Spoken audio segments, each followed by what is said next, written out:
With broad beaches, fantastic street food, growing collection of cafes, restaurants and bars, it's no wonder the residents of Danang sport some of the broadest smiles in the country. Hi everyone, গেছো দিদির একটা সমুদ্রের ব্লগে তোমাদের সবাইকে স্বাগত জানাই। আর আমি দাঁড়িয়ে আছি ভিয়েতনামের একটা অত্যন্ত গুরুত্বপূর্ণ পোর্ট সিটিতে, অ্যান্ড দ্য নেম ইজ দানাং। তো দানাং ঠিক আমার পেছনে সাউথ চায়না সির পাশে অবস্থিত। দানাং এ একটা খুব সুন্দর নদী আছে যার নাম হচ্ছে হান নদী, এবং হান নদীটা ওইখানটায় দানাং বেতে গিয়ে মেশে, এবং স্বাভাবিকভাবেই পোর্ট সিটি হিসেবে ভিয়েতনামের ইকোনমিতে কিন্তু একটা বড় কন্ট্রিবিউট করে হচ্ছে দানাং। তো আমাদের আপাতত 3 দিন দানাঙে থাকার প্ল্যান আছে। দানাঙে এবং দানাঙের আশেপাশে অনেক কিছু সুন্দর সুন্দর ঘোরার জায়গা আছে। গেছো দিদি তোমাদের প্রমিস করছে যে নিজে যা যা দেখবে সেগুলো তোমাদেরকেও দেখানোর চেষ্টা করবে। So welcome to দানাং।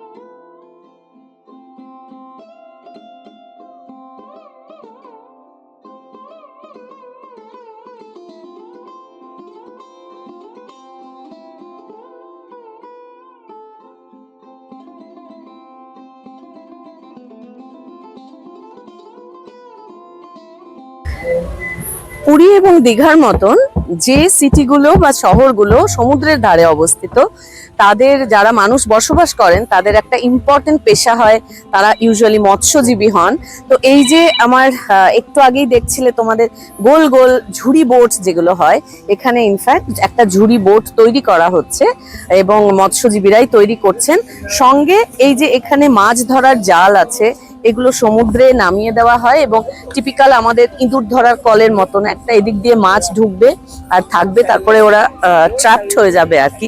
আর এখানে এই ঝুড়িগুলোর ওপরে এই মাছ ধরার যন্ত্রের ওপরে পাতা দেওয়া আছে। আমার মনে হয় পাতাগুলো ওপরে সমুদ্রের জলের ওপরে ভেসে থাকবে, so that they can understand যে ওখানে ওরা মাছ ধরার যন্ত্রটা নিচে নামিয়েছে। It's fascinating.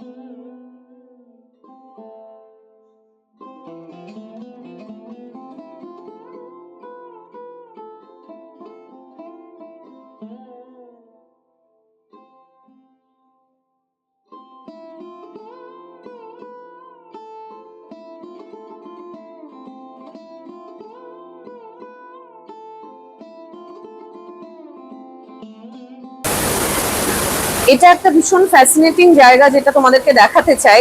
ইনফ্যাক্ট আমি হাঁটছিলাম আর বিরাট বড় বড় লবস্টারের দাঁড় আমার এসে গায়ে কুটকুট করছিল। I was not feeling comfortable at all, but এই জায়গাটা আমার দারুণ লাগছে। ইনফ্যাক্ট গোয়াতে বা অন্য জায়গাতেও এরকম আমি দেখেছি যেখানে সামনে মাছ থাকে, স্পেশালি গোয়ার কথাই মনে হচ্ছে, এবং মাছটা আমরা চুজ করতে পারি, বিশেষ করে রেড স্ন্যাপার, যেটা ওরা করে দেয়, মানে ভেজে টেজে বা রান্না করে বানিয়ে দেয়।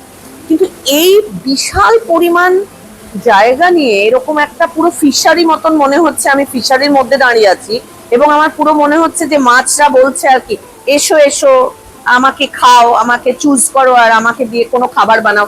আর এই যে এখানে পুরো মেনুও দেওয়া আছে যে কি কি নাম আমি পড়তে পারছি না, যেগুলো এখানে তৈরি মাছগুলো, মানে এখানে যে মাছগুলো আছে সেটা নিয়ে বানিয়ে দেবে। এটা আমার একটা দারুণ লাগছে ব্যাপার। এই যে এগুলো বিরাট বড় বড় লবস্টার, বাপরে বাপ কি বিশাল দাঁড়, এটা একটা খুব অদ্ভুত লাগছে আমার। আমি তো আধা নাম জানি না, এইগুলো বিরাট বড় বড়, আমি জানি না এটা বাসা কিনা। এখানে আবার একটা কি গায়ে চকরা বকরা টাইপের মাছ আছে। চিংড়ির প্রচুর ভ্যারাইটি আমি দেখতে পাচ্ছি, যেগুলো আমি জানিও না এতগুলো কি নাম। মানে এই যে এখানেও বিরাট বড় বড় মাছ আছে। এই স্ট্রাইপ, এই ডটওয়ালা মাছগুলো আমি জানি না কি। এত বড় একটা জায়গা যেখানে এত রকম মাছ আছে, এবং ভেতরে ওদের সমুদ্রের ধার একদম হাইফাই রেস্টুরেন্ট আছে। তো এখান থেকে একদম চোখের সামনে থেকে যে কোনো একটা কিছু পিক আপ করে তারা কিন্তু বানিয়ে দেবে। তো এত বড় একটা সেট আপ আমি সত্যি কখনো দেখিনি, তাই আমি খুব এন্থু নিয়ে ভাবলাম তোমাদের সঙ্গে এটা একটু শেয়ার করি।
মিস কফি কিন্তু ভীষণ ফেমাস এবং পপুলার, এবং ভীষণ ভালো খেতে। ইনফ্যাক্ট যারা স্ট্রং এবং খুব ফ্লেভারওয়ালা কফি ভালোবাসো তাদের জন্য Vietnamese coffee is a haven.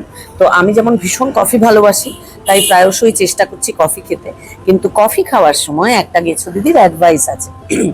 Every time you order for either coffee or চা, ইউ হ্যাভ টু মেনশন যে গরম চাও নাকি ঠান্ডা চাও। প্রত্যেকবার বলে দিতে হবে কফি অর্ডার করলে যে আই ওয়ান্ট হট, বা চা বললে তোমরা যদি গরম খেতে চাও তাহলে you have to specifically mention যে আই ওয়ান্ট ইট হট। কারণ না হলেই আমার মনে হয় যে এরা নর্মাল চা বা কফি চাইলে সেটা কিন্তু বরফ মিশিয়ে ঠান্ডা সার্ভ করে। So this is a very important information যে কফি বা চা খেতে গেলে ইউ হ্যাভ টু টেল যে আমি গরম চাই কি ঠান্ডা চাই। স্পেশালি যদি গরম চাও তাহলে তো বলতেই হবে যে গরম চাই। আমাদের কথা বলি, যেমন এটার দাম হচ্ছে 25,000 টাকা একটা কফির দাম। আমি অ্যাকচুয়ালি শুকু খেতে চাইছিল না, আমি একটাই খেতে চাইছিলাম, কিন্তু প্রথমেই দিয়ে দিল হচ্ছে এই কফি যার ভেতরে অজস্র বরফ আছে। তাই জন্য আমি খাবো না বলে আবার আর একটা 25,000 টাকা খরচা করে দুটো কফি কিনতে হলো। So beware of that.